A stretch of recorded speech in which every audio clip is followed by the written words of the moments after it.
Hey, what's up? Our guest today is Holly Hunt. You are here with Insiders of Omaha, and this girl is truly a rock star. She is an owner of Elevate Construction, focusing solely on commercial construction in the flyover states of God country that we're located in right now: Nebraska, Iowa, Kansas, Missouri. If you're looking for anybody that has a unique angle on how to go about building creative spaces in the commercial space, this is your guys' company you want to be communicated with. We are super happy to have her on, and we learned a ton about her mindset and her company, and I think that you guys will really have a digestible experience here because of the way she approaches life and business. So it's going to be a treat for you guys to be able to check this out. So let us know what you think.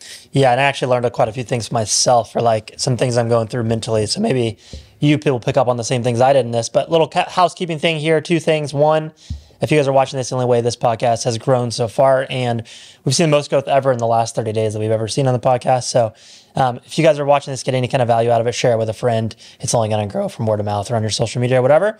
And the last thing, if you guys have any real estate related needs, this show is fully sponsored and put on by our personal real estate business. So feel free to reach out to us if you got any questions on that. Without further ado, let's get into the podcast.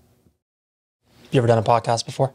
Oh, really? So this is fun. I know. That's why I'm a little nervous. I do Tuesday talks. Yeah, quick snippets, right? Yeah. Like 3 Of just minutes you long. or? Nope. I interview somebody every week. Okay. Somebody in the industry typically, and then post it on social media. Okay, that's sweet. That's awesome. Yeah, it's fun. So how long have you been in construction? Your commercial construction, what does that Commercial look construction. like? I mean, I've been in commercial construction for about, I would say, 16 years now. And before that, what was it? Like, how'd you Commercial real estate. Okay. As an agent or? No, I was not an agent. I actually worked for another company just doing, I guess, miscellaneous work behind the scenes.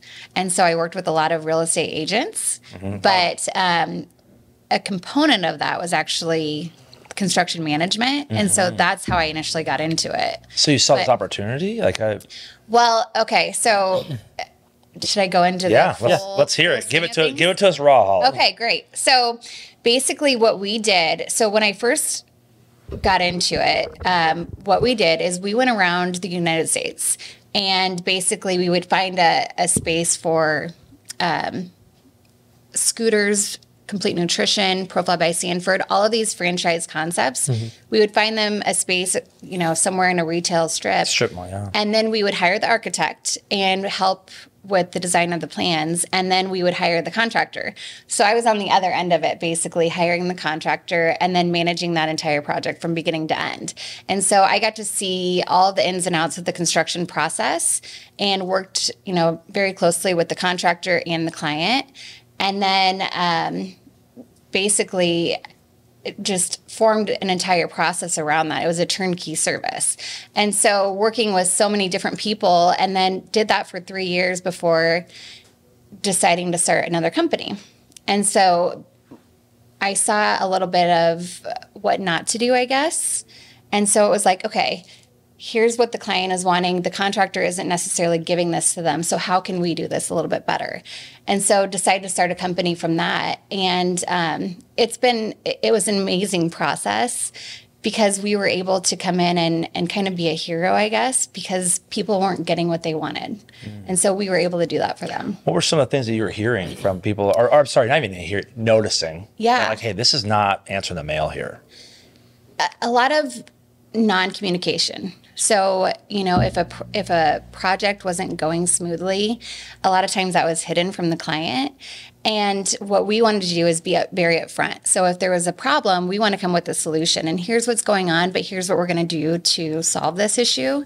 And so a lot of times, contractors would hide that, and they would hide extra costs. These people are spending thousands, millions of dollars, and all of a sudden they could be hit with a change order that is like, oh my gosh, this is shocking, and they don't know why. And so that, was thrown at them at the very end of the project, and they're not prepared for this. So what we do is we come up front with that and say, okay, here's what we can do. Here's some cost management that we can do in order to make this a little bit less expensive for you, to help you. So we're always trying to come up with, I guess, ways to solve that in order to present it to the client. How are you using that as a closing technique or conversation with potential clients then? Because it's kind of hey, this industry's a little shady, and we're not going to be shady. We're going to try to just make it a little easier for you when it is shitty. You know? Yeah. Well, I mean, we really try to sit down with clients and have that conversation because I think, it's a very competitive market. Okay. And so what we try to do is sit down with them just like this, one-on-one, and let's talk through what your expectations are of the project, and then how can we be that contractor for you that's going to be holding your hand along the whole process. Do you think just by general disposition, the female mindset of more of the nurturing has been a benefit? Or yes, absolutely. Of course, there's been a lot of issues being a female in the industry. Just makes sense. A lot of hurdles that I've had to go through. But I think it really does help because I have more of that personal approach. Not to say that a male doesn't do that, but I help to bring that nurturing approach to it, which I think has really helped our company. Well, it definitely provides. It's definitely, there's some bad news from a female is always easier than bad news from a male. Yeah, for some reason. I'm seriously, I'm like, okay. Versus I'm like, dude, sometimes I'm like, what? Did you not do it?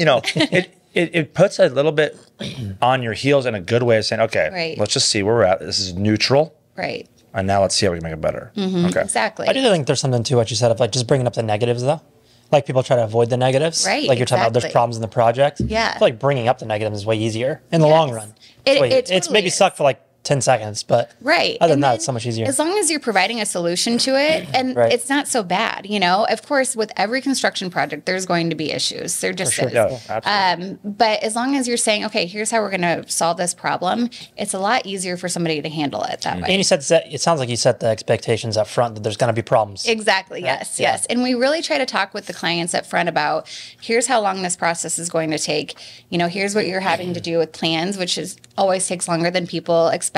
We have to go to the city. We have to get a permit. That takes longer. And then here's how long the construction process is going to last. So setting that expectation up front, a lot of times we'll talk with people and we'll say, when are you expecting to be open? Great question. And they'll say, okay, it's March right now. I want to be open in June. Well, let's backtrack here. Let's talk about how can we actually, what's the earliest that we can get you open?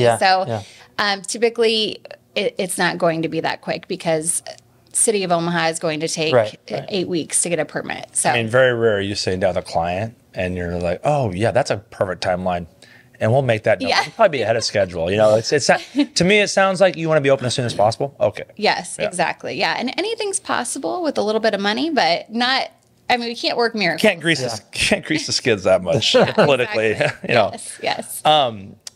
As you've gotten in this, you talk about, I think it's fascinating when people see a problem, put a plan in place, like you said you saw, and you identified your first opportunity to basically go out and do it on your own. Because once you make the leap from out underneath the umbrella of the protection of a larger company that's been doing it, right? What was that first opportunity like, and how did you seize it? So your first client, who gave you the shot? Yeah. So I would say when my business partner and I started Elevate, it was a scary process to go into a completely new business. We both have several years of experience, and so we know we can do it. But in order to get somebody else to believe in you, that's a little bit scary, right? But we knew we couldn't fail. And so we actually, we just started reaching out to people. Our very first client who believed in us, it was amazing because we actually went to her and said, you know what, we're starting something new. We understand if you need to use some other contractors, but here's what we're going to do for you. And she believed in us, and it's been an amazing relationship. We brought to her, some of the concerns that she had faced previously, and it was, here's what we can do to make your concerns go away, and here's how we're going to work with you throughout this process. And she's given us so many opportunities now that it's just been amazing. And so we're thankful for every single client who believes in us, because it is a big, it's a lot of money that they're spending throughout this. And so, basically we knew we couldn't fail. And so we're going to do everything in our power to make sure that all of our projects are successful.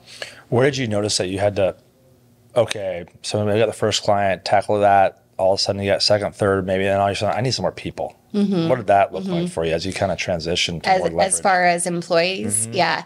I mean, talent is the biggest thing for us. In order to be successful, we have to hire really good talent, right? And we are developing a culture that is a very, work hard, play hard, right? And so we need people who it doesn't even come down to how much experience you have. It's how persistent are you going to be? How much integrity are you going to bring to the project? It really doesn't have to do with necessarily skills. It's being able to manage people and do it in the right way to where you're working together as a team. It's not one individual person. And so really hiring the right people and we have a great team in place, but that's a really difficult process as well, because you can hire the wrong people and they can completely change your company, right? And so, we're very keen on how we hire the right talent. So it just comes down to making sure that they fit within our culture, they have the right mindset, and we have the same core values. Sounds like you kind of have a process for that now that you've kind of established that's been successful. Yeah, we do. So we really like to involve our current team. Of course, Craig, my business partner, and we initially meet with somebody who we're interested in hiring, and we sit down and have a very low-key conversation. It's not necessarily an interview, I guess. And then we also like to involve our team with that. So introduce them to the team before we actually make a hire, and how well do they get along? And, we obviously need collaboration. And so it's not just Craig and I making a hire, it's our entire team. So you take a lot of input from those folks after you get done? Absolutely. What's that look like, that round table? Yeah, it's a pretty... It's like a culture fit type thing. Like, yeah, they fit the exactly. culture. Yeah, because the worst thing that we can do is have somebody who isn't getting along with our team, and it's going to be seen on the project. And subcontractors that we're working with, although they're not working for Elevate, they're still part of our team, totally, right? Yeah, and so we need somebody who can also get along with all of them and collaborate with them. And so, it's kind of like a roundtable, but it's just a discussion, and maybe we'll have a drink with them. Let's see how they actually work with us when it's not, this super intense interview, I guess. Yeah, that makes sense. Yeah. When you and Craig, how does that dynamic work? So anytime you have partnerships, there's always some friction, but at the same time, there's some belief within each other, some grace. Oh, yeah. How do you handle, or how do you guys handle the dynamic, and what kind of are your guys' lanes that you guys oversee and then collaborate on? Right.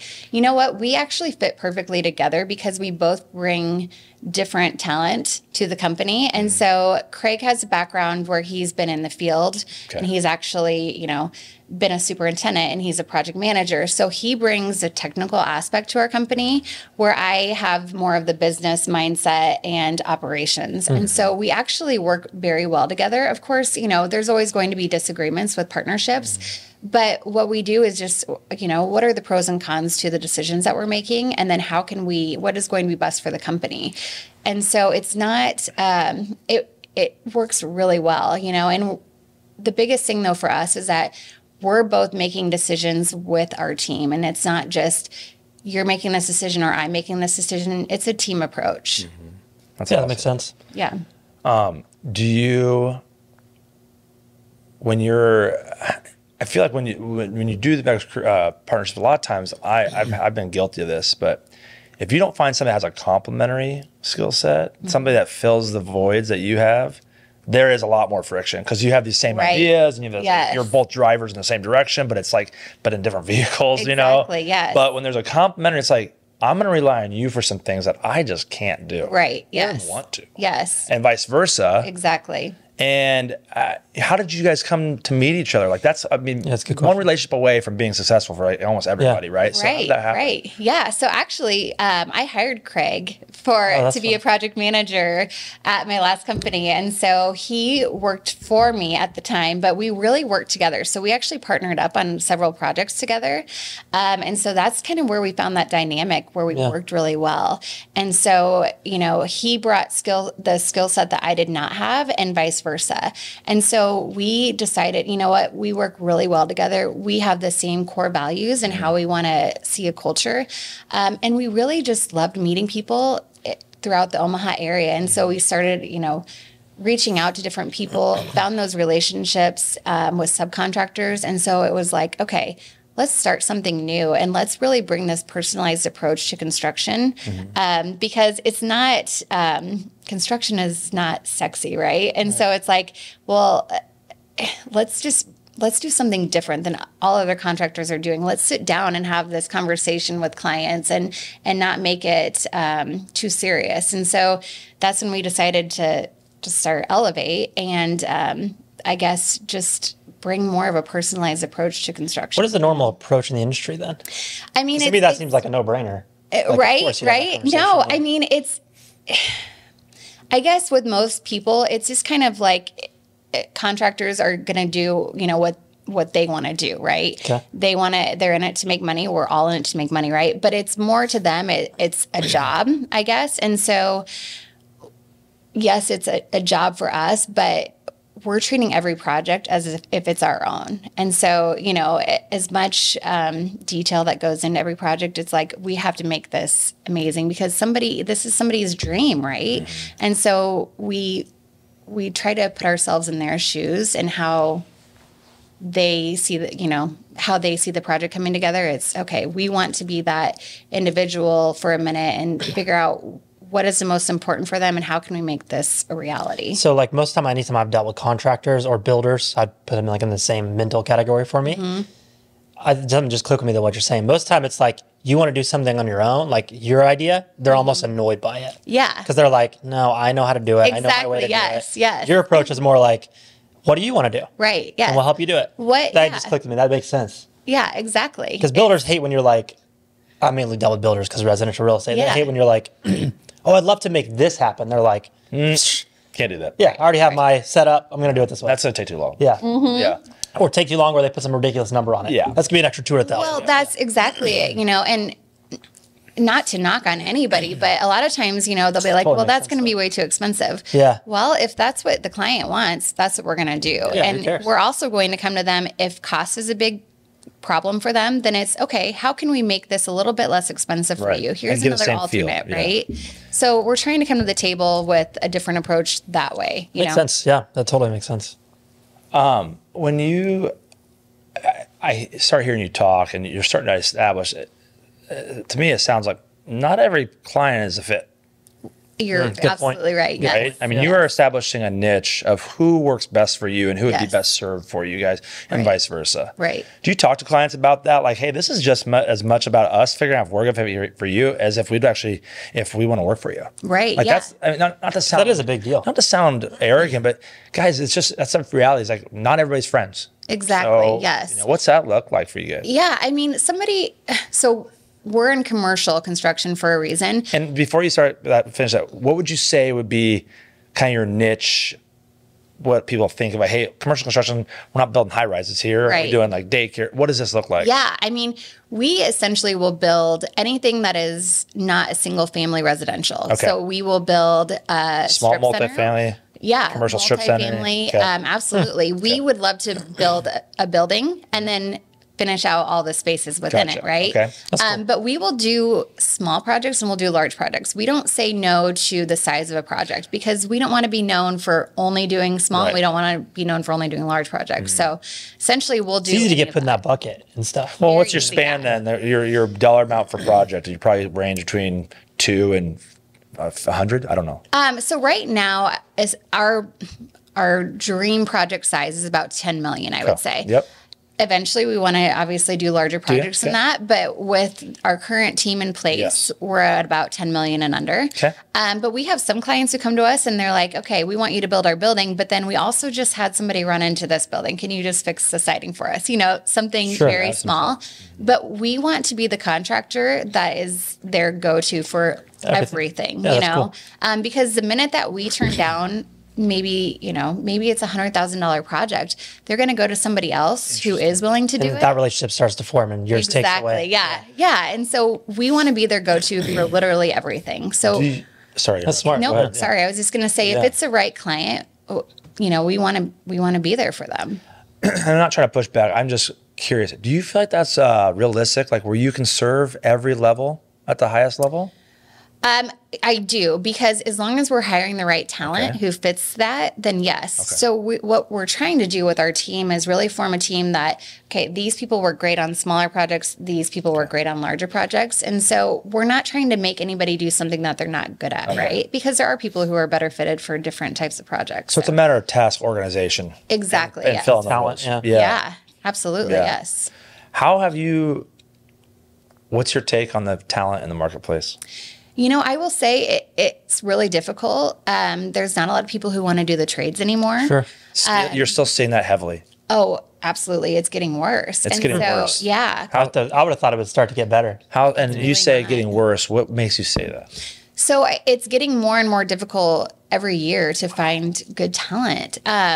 Craig and I actually just had a conversation with a high school teacher, and we spoke to his class, and people don't find construction interesting anymore. Unfortunately, you know, they'd rather be in an America's office. soft. It's getting softer every day. Yeah. Come on now. But Unfortunately. I really think it's important to start educating kids at a young age about it, because you can make just as much money in the trades as doing any other job. More, probably more. Yeah, exactly. And you know what? Every day is different, so it can be really exciting.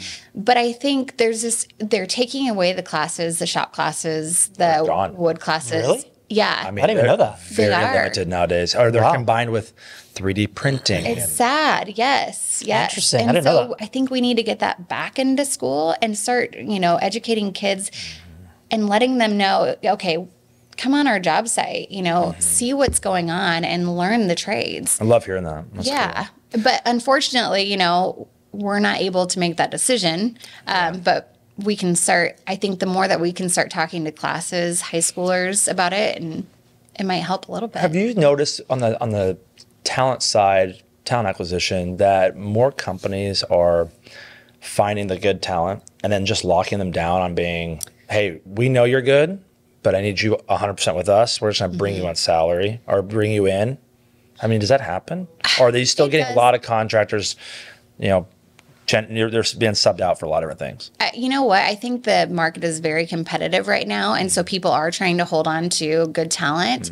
I think what we're seeing is just that a lot of companies are just hiring because they have to hire, and we never want to do that. We never want to be so desperate we're just hiring to hire. Right. So we will run very lean until we actually find the right person that we know is going to work within our team. Unfortunately, that means wearing a lot of hats. Yeah. You know, but it's worth it to make sure that we're hiring somebody and keeping them. So, you know, that's reviews, it's competitive salary, it's competitive benefits, you know. But yeah, a lot of companies, they are trying to hold on to that talent, so they're paying high salaries. And so it's very competitive right now, and we're definitely seeing that. Sounds like you might have an opening or two right now. We do. What does that look like? Yes. I mean, we would love to hire. Yeah. No, we're hiring for a project engineer and a superintendent right now. Okay. So What does a project engineer do? a project engineer is basically an assistant project manager. So they're handling the contracts, RFIs, submittals, change orders. Got it. A lot of paperwork, but then they're also working with the subcontractors. So they get to be in the field as well, which is kind of cool. You know, you aren't stuck behind a desk all day. You know, you're in the field and you're also working on a computer. So it's kind of So a fun job. they're the bridge between the super, because Yep. the super's probably managing a couple different projects. Right. They're managing Exactly, one yes. and managing all the RFIs and stuff like that. Yeah. Yep, on multiple projects. Yeah, okay. Yes. And you know what? Typically, that is a job that you can get straight out of college, which is kind of nice, because then there's so much opportunity for growth. Upward from there, yeah. Yeah, and so we would love to hire somebody who wants to grow with our company, because we are new. We're growing very rapidly, and so we want to take somebody, help train them, but then also get their feedback and have them come to us with ideas, and then hopefully they stay within our company for years. You think they need to go to college?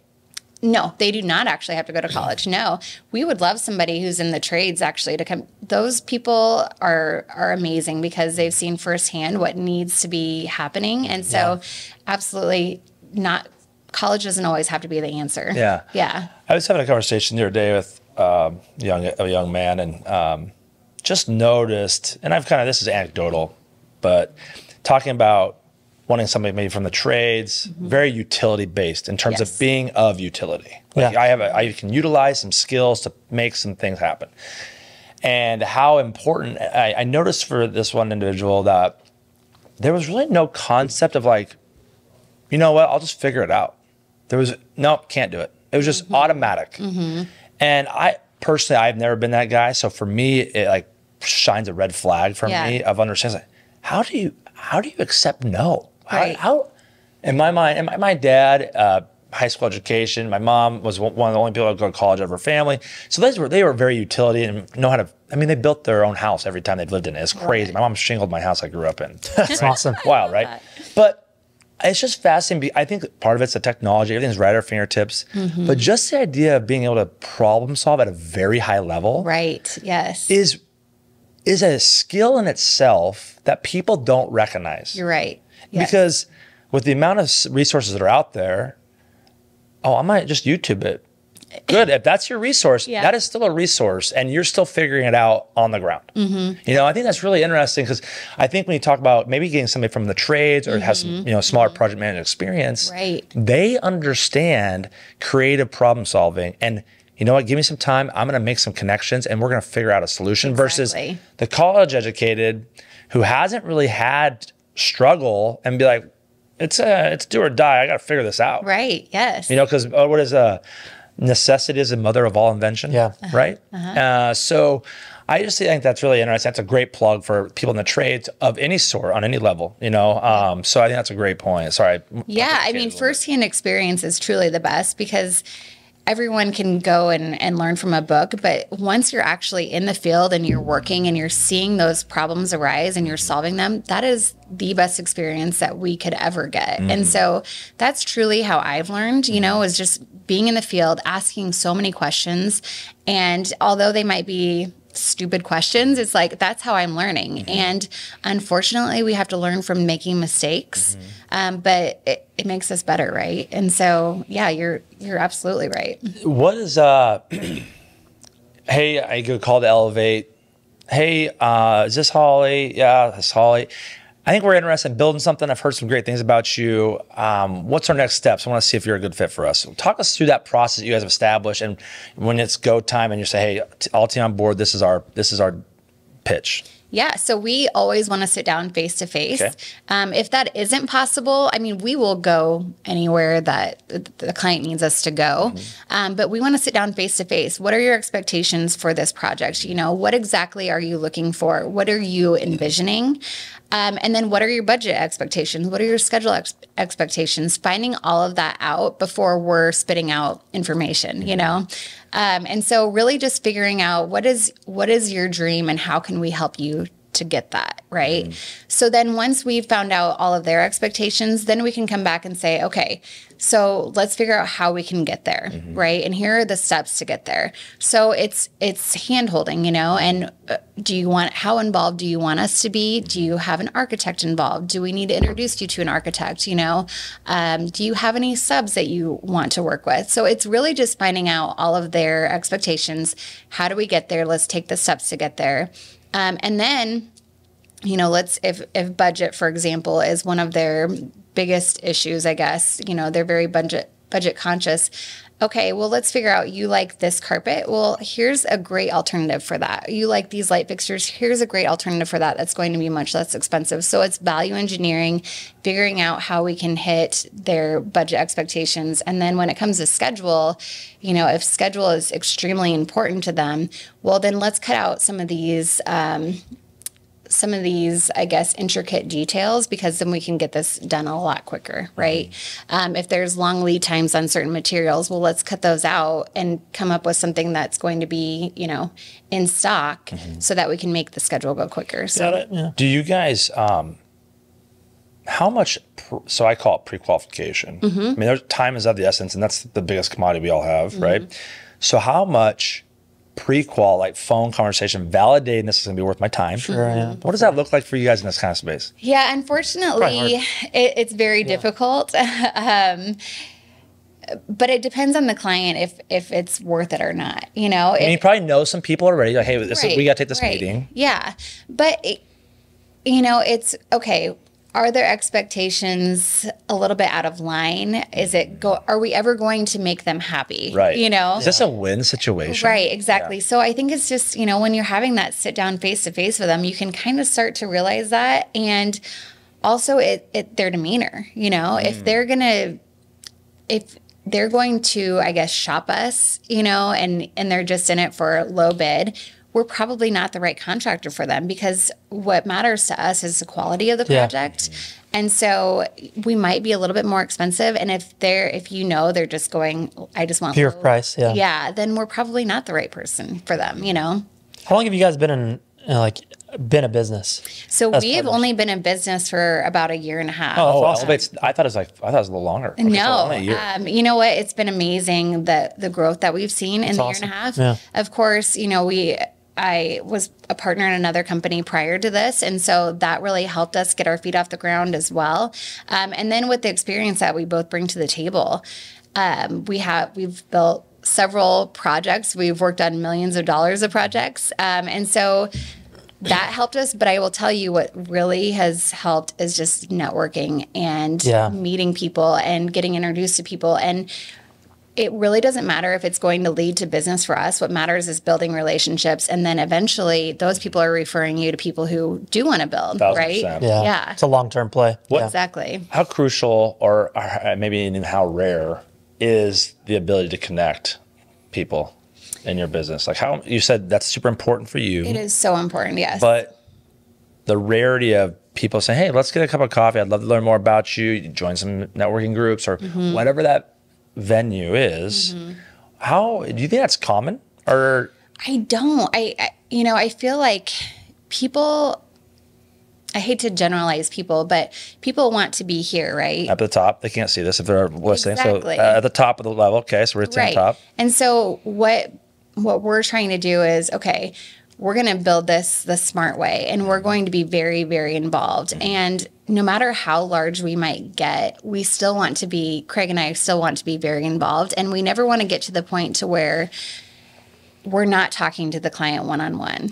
So maybe we're not going to be a Kiewit, right? Okay. But we want to grow to a $50 million company, right? But we still want to be talking one-on-one, just like this with the clients. We still want to be involved with our employees.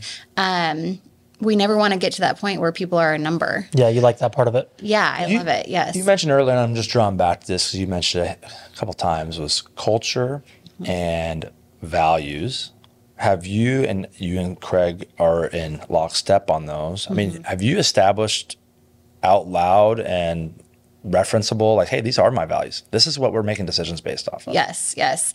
I mean, basically, we have our core values for our company, and what really is important is our team. So that comes first, making sure that our team feels, welcome and like a family. And so that's really important. And then also putting the client first.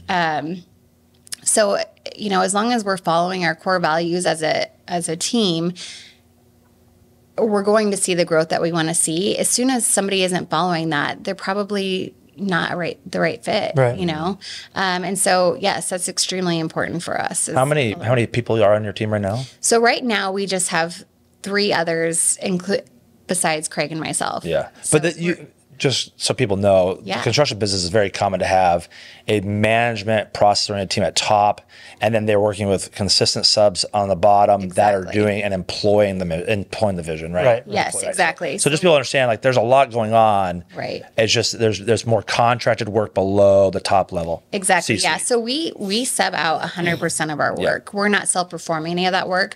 And so, a huge part of our process is also vetting our subcontractors that we're working with. Right. Because making sure that they're going to do a good job too. Of course, there's several people who are just, running out of their truck and who knows what kind of quality of work they're doing. But what we're doing is we're actually meeting with the subcontractors in advance, seeing what type of work they do, and then going out for coffee with them and making sure that we're building that relationship too, because that is essential for every single project, since we are subbing out all of our work. That's cool. So a little over a year ago, Holly's like, I'm ready for change again. Craig, you coming with me, right? Yep. Okay, so again, you go out on this limb.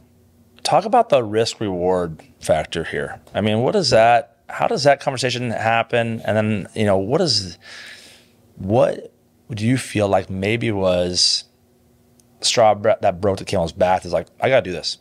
Yeah. Now or never. I mean, basically, I knew we couldn't fail because we both have families to support, right? And so you know that you have to do a good job. And if you don't do a good job, you're not going to ever get work again, right? Because essentially, somebody's going to find out that she did a really shitty job, or, you know, their company did a really shitty job on this. So in order to succeed, we have to do a great job in order to get referrals, you know. And also it's just with networking, you know, we've been able to meet so many wonderful people. And so really that's what I wanted when we started Elevate, was just to go out and, I say spread my wings, but really that's what I wanted to do, you know, go out and meet people. I love talking with people. I love having one-on-ones with people. And so that essentially, you know, with Craig and I, we worked so well together. We knew that. And we knew that we wanted to start something fresh. And I guess, you know, it was very scary. It still is. Every day is scary as a business owner, right? Yeah, especially small, Yeah, but we just know we can't fail. So sounds like to me that you maybe weren't fully capable of doing all that before. Maybe you're a little restricted. Yeah, absolutely. Yeah. I mean, I felt almost like I had a ceiling, you know, and it was like, okay, I've hit that spot in my career. So how do I continue to move from here? And so I took a long time to kind of figure out what my next steps were. And you know, it's scary not only being a business owner, but it's scary being a woman in the construction industry too. It's intimidating a little bit. A little bit, yeah. But you know what? I think as long as people know that, hey, I do know what I'm doing. And competency wins everything, right? Exactly. Yes. And I think the only way to do that is by going out. And unfortunately, you have to fail sometimes, but it just makes you better. So, interesting. So you bring up the idea of failure. How do you view failure? What does that mean to you? What is that word? You know what? I just view it as a stepping stone. I've failed many times in my life, but it's made me better. It's made me the person that I am. Failure doesn't have to be something that is the end all, right? You just need to use it as learning. So I don't view it as a bad thing. I think we all fail at certain things, and there's certain things that other people are better at. But yeah, I just view it as a stepping stone. It shouldn't be a scarlet letter. It shouldn't be. Right? No, it should not. It's really like, that's one thing I think we've gotten a little bit better, but what people that want to go out and try new things, it's a little outside our comfort zone. How are you not embracing and championing the fact that they gave it a shot? Yeah. And then, try it again. Maybe now, what'd you learn, take from it, right? Yeah, exactly. I mean, I gotta imagine you've been doing 16 years. You left one company. You were in the more of the soft space of being the brokerage side of things. Went into the more of the hard space of being more hands-on, and did it again. You're a different person today than you were when you left the first time. 100%. Did Yes. something different, right? Yes. And it became a little bit easier the second time too. To make the jump. Not any less scary. No, absolutely. Just more confidence in yourself, probably. Much more confidence. Yeah, 100%. Yes. Yeah. And you know what? I have no problem going to somebody and saying, hey, I messed up. Or I don't know. Yeah, I don't know. How can we fix this? Or here's a question that I have. That's like a lack of experience thing. Like I feel like the less experience you have, the less likely you are to admit your mistakes. Yeah. Or the admit that you don't know something. The more experience you have, you're like, yeah, dude, there's so many little things I don't know. Yeah. And you can get through things a lot faster. Totally. We always had a saying in the Marine Corps: bad news doesn't get better with time. Yeah. What'd you say? What was that? What's your first part? Bad news does not get better with time. Yeah. So who needs to know? I like taking care of the bad news quick. Yeah, me too. Who needs to know, and have I told them yet? That's which we gotta get through. That is Never Split the Difference, Chris Voss's book. Yeah. Have you read that? I have not. It's an incredible book for like what you do. Yeah. Okay. But it's basically one of the main keys of the book is how to deliver bad news. One of the main. There's a few main themes, but that's one of them that I really took away. Okay. And basically, you deliver bad news with giving it immediately. Like when the conversation starts, I got bad news. Right. And then you deliver the bad news. And people appreciate it. And I do. Like if someone has bad news, I hate when they like butter me up in the beginning and then deliver the bad news. Exactly. It's like it just ruined the whole high we were on. Let's just get it over with. Yep. And hopefully you have some good news to follow, right? Right. Bad news first and then and he always says to end the conversation on a positive note. Exactly. Start with negative, end with positive. Yes, I like that. So, how do you balance all this? So, mom, Yes. Yep. I've got Proud 3 mom of how kiddos. many kiddos? 3? Yep, 3 Boys kiddos. or girls? Yep. I've got 2 boys and a girl. So Nice. 10, 8, and 4. Okay. Dang, Yeah. nice. Married? Married. Yep. How long you been married? Oh gosh, you got to put me on the Too spot long? like that. You don't remember? Too long. Oh man, usually it's me. I hope he's not watching. Dang. You have been working in the man industry a little bit. Male dominated. I don't know. You've Rub it been off too on busy. you. Yeah. Since 2011. Okay. Oh yeah. I know the year. Oh yeah. That's right. 12 years. That's 13 years. 13 years. Thank you. Same. I got you. Yeah. Good. So how has that been balancing? Hey, mom's going to do a new endeavor. Hey, we got. What does your husband do, by the way? Yeah. What is? So he works for Dexter, which is they provide axles for semi trailers. Okay. Oh, that's That is interesting. definitely not a sexy job, right? What an interesting. Never met anybody that does that. Yeah, That's that's- pretty Yeah, interesting. it's very Yeah. interesting. cool. But he's been in the trailer industry for well, 15 years. So Over road trip. Yeah. yeah. No, I will say it is definitely a struggle to balance it all. It Yeah, I is bet. absolutely a struggle. And it's a lot of hours that are put into the job. And unfortunately, sometimes that comes at a cost Something because sacrifice, I don't get to spend as much time with my kids that I would love to. But I also, Elevate is also my baby. So Right, yeah. in a way, it's like, okay, yeah, they understand it and they think it's really cool because they get to see some of the projects that we've built and they love that. But it's definitely a struggle. I won't say it's easy. So I was driving to school this morning, dropped my daughter off, and at our school there's a assembly every morning, and they come in and they talk. And my daughter always wants me to be there, and she asked if I could be there. I said no, I have an appointment. I cannot be there. Which this is the appointment. Yeah. And she goes, I just don't get it, Dad. I don't get it why you can't work one day a week. Like, Mom, I wish you could work one. I mean, even 2. I want you there every day. I want to be able to see you, which obviously filled my heart that she wants my presence, which is great. But with her, even as advanced as kids are and how aware they are, what are you hoping they start to recognize from some of these sacrifices that I wouldn't even call them sacrifices in a sense, because any of us that are self-employed, running business, they are not they are sacrifices of the external, but the internal are choices. Right. They're commitments. Yeah. Yeah. That you're playing the long game. So what are you seeing, or what are you hoping is something they're able to see and recognize over time? Maybe not right away, but be Right. like, I know Mom was doing this. I mean, I hope that they see the work ethic, I think that growing up, my parents both worked and my dad actually was in construction for a long time. And I mean, seeing the work ethic from my parents led me to where I am. And so I also have that. And I hope that my kids see that, but I also hope that they see, the integrity that goes into that. Being honest and open with people is so important. And so we're trying to teach our kids that. And so I hope that they see that as well. And, I know it sounds so cliche, but to be kind, and so they don't, when they see me talking to other clients or they hear me on the phone, I want them to know that, I have a really good heart and I want them to also be the same way, and so just to be kind to people, but it really is a work ethic. So, there's a lot, like I said, there's so many hours, but it's not always easy for them to understand. But I think eventually when they grow up, they're going to see that. And Well, kids learn by what's caught versus what's taught most of the time. So What's caught? they catch it. I mean, they see it. Yes. They're Yeah, you're watching right. it. Exactly. They're not.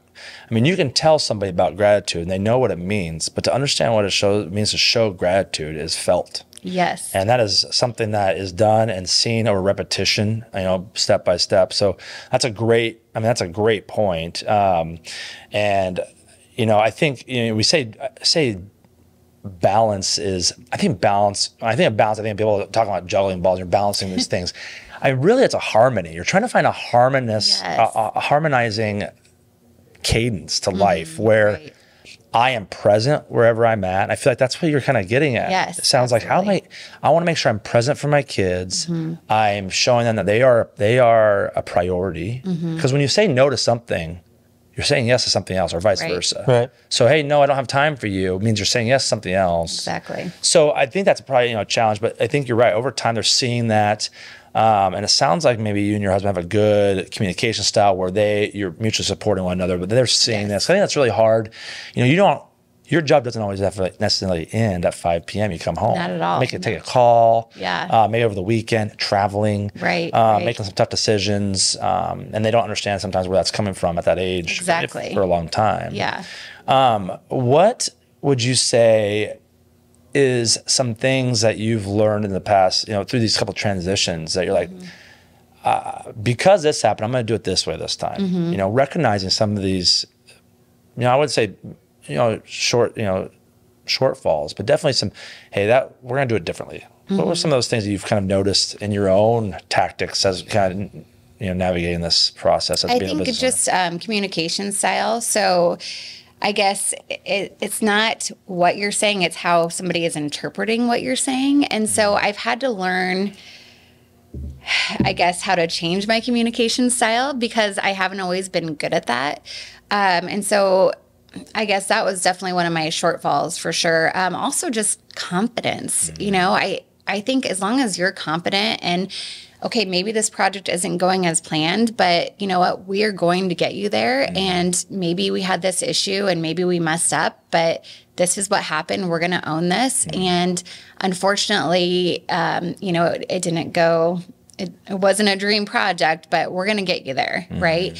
And I think in the past, I was kind of scared to own mistakes. And so now I've got that confidence where, yeah, I'm going to own it, and this is how we're going to make it better, right? So confidence definitely grows, obviously, through experience. You're gaining that. And you mentioned some communication style. I mean, was there some tools you're using, or how did you recognize that needed to change? And how are you kind of adapting the new set? What does that look like for you? Right. I mean, I've had to take a lot of criticism, I've been told. And so I think it's always trying to better myself, reading books and listening to other people and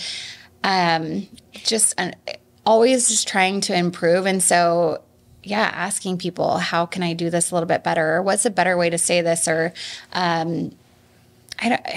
that's a tough one to answer, but yeah, I guess just taking the criticism and let me ask you a follow up on that then, if you wouldn't mind, and I'll kind of dive in. There was a lesson I learned one time, and it was when I was in college. I was Russian fraternity, and there's like a pledge class president, and I was a hard charger, wanted to do this, and but I was not kind of part of the masses. And this guy says, Tyson, you got to learn how to step back, follow before you lead. And I was like, oh my gosh, like kind of hit me in the chest, but it totally made me realize like how I was approaching the whole process was wrong.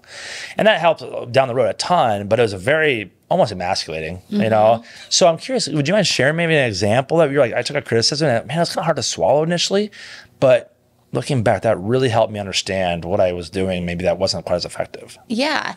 I mean, I think, a good example is just being told exactly that. It was, I delivered news to a client, for example, and I'm like, I said it this way, but the client understood it completely differently. Yeah. So it's asking more questions to the client, or.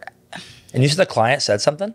It wasn't the client, but it was, a counterpart that said something to me. And so I didn't get it though. I'm like, well, but I said this, well, no, how you said it though is being interpreted a different way. Wow. And so then it was, okay, I do need to change my communication style. And it's not always about being right. Yes. And I think that was a hard lesson. It was, okay, yeah, maybe there's a different way to think about this. What a great lesson in the sense that, and this is for all those listeners out there, those hundreds of thousands that are listening to this podcast, that looking at it in the positive, the criticism, and how defensive by nature we can get. Naturally.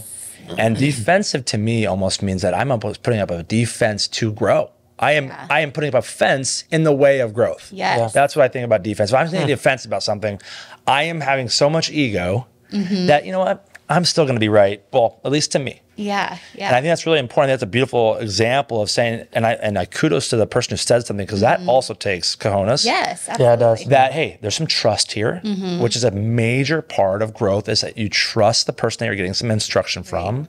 And I think that, for anybody that, don't shy away of criticism. If you own the situation, like you sound like you did, or at least were able to digest it over time, that I kind of reevaluate how I'm communicating and making sure that my message is being received properly completely changes your communication style. Exactly, yes. And probably really changes your approach when you're in that first initial meeting with your clients. Yes. And then your follow-up ones after that. Right. Yeah. Well, and a little bit more on that in a partnership, I think it's very easy to be defensive because your partner might say, and that there's a good example there, Craig and I are always trying to tell it, I guess, figure out how we can improve as a business. But it's very easy if he's telling me something to get defensive and be like, no.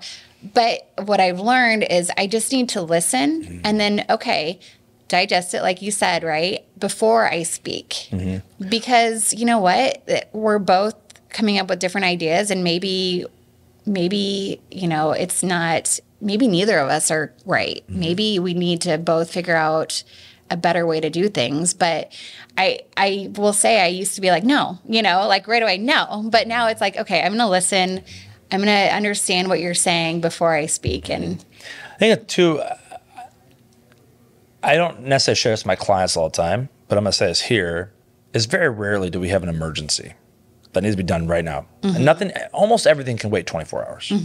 Really, so with that being said, maybe you don't even need to answer right away. You know what? I just need to think about that. Let me make a note of this, and let's get back together tomorrow for 10 minutes and just kind of think about this. Right. And I think that's really important that people, I know if you're if there's any element of type A in your mentality, or you want to establish value as soon as possible. So you want to try to establish your hill you'll die on. No, I know this. Yeah. I do. I'm bringing something to the table. Right.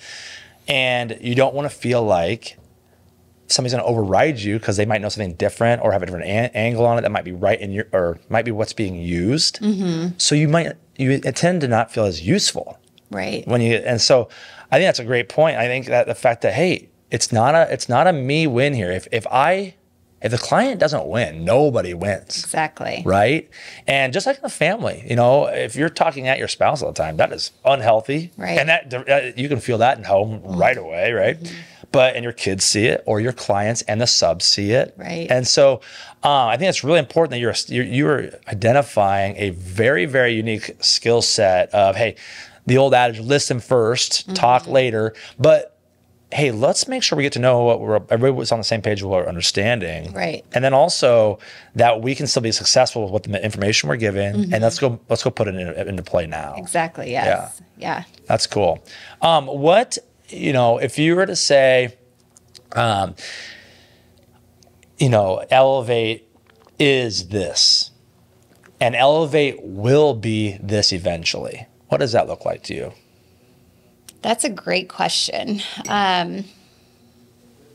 Elevate is a commercial general contractor, but we want to be the preferred general contractor. What does that mean? What? Yeah, what does that mean? So we want to be the contractor that people know they can go to for quality projects. We want to be the contractor that people go to when it might be super difficult. And I always tell Craig, I said, we do difficult projects. Like, we're just really good at doing the projects that nobody else wants to do. It's easy to look at plans and this is how it's built. But what if you're doing a renovation where it's an old building and all of a sudden you open a wall and, surprise, there's something there that wasn't on the plans, right? So we want to be that contractor that people know they can go to because we're going to solve those problems. Yeah. I will tell you, and this is just a challenge for you, because I don't know, I know quite a decent amount about construction, not to the level of like a professional, but I'm hearing something in there from you that is passion from you, and putting a distinct and succinct line of what you're saying, I could tell is like, it's so close where I'm like, I was ready to just be like, gosh, that sounds awesome. And I don't even know, that's not even my space. Yeah. So I would encourage you to kind of dive down that a little bit more. Okay. And kind of fine tune that, talk with Craig, because there is something there that is going to intrigue a lot of people, and it's going to be a hook. So I love seeing that, and just go down that deeper, because it's usually in the darkest caves where the treasure lies. Right. And I can see in your face, you're like, you said good question, so you hadn't thought about it a ton, but you started trying to articulate it, and you probably feel what it is. Yes. It's hard to articulate. So put some That's words what to it is. it. And you mentioned earlier that we wouldn't be a $50 million company. What does a $50 million company do that you're not doing right now? And that's probably your gap. Okay. And so I like that. I just encourage you, because I can see that. And if I'm a potential client, I'm like, that's our girl. That's who elevates our person. That's who we're going. Yeah. So good luck on that. I hope Thank you. you. It's just a Thank you. I appreciate that. objective observation. Yes. Just get after that. I appreciate that. And I hope that people see our passion for building, you Yeah. know? It's pretty easy to tell. Yeah. Okay, good. It should. Good. Yeah, that's great. Yeah. Yeah. Great. And I think that's something that you say that you probably didn't even recognize you're doing differently, is in past construction's so just tangible. Well, there's no passion in that. You know, Sorry. right? And it's just like kind of this curmudgeon-y, Yeah. gruff guy. Hey, we're building things, we're erecting buildings. But Right. you're saying, hey, we're showing a passion for space Yes. and being a champion for what you're trying to do to build your legacy and ours. Right. It's all everybody can win here.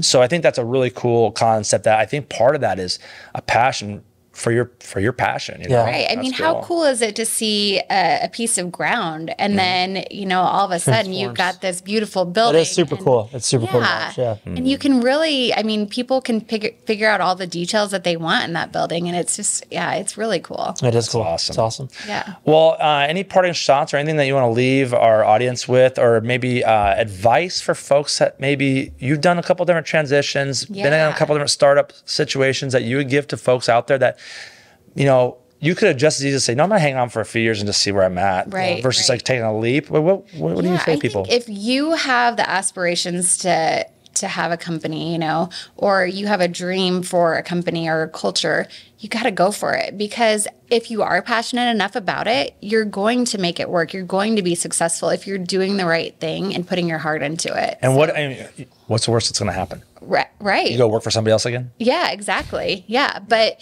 I knew I never wanted to do that again. I knew I wanted to build a good culture. Right. And so just do the right thing. So. Well, Holly, this is a pleasure, man. I really enjoyed Thank speaking you. with you, and thank you for sharing your passion with us today Yeah. about Elevate and the future and how you've overcome a ton of different stuff and just taken it head on. You've been to I Buffalo, that's appreciate running it. towards the storm versus a cow that cowers in the group. So, And we'll have you back on once you hit 50 mil in the next Perfect. 6 to 8 months. yeah, Elevate projects, right? Thank you so much. Yeah. man. Thank you thanks guys. for your I time. really appreciate it. All right.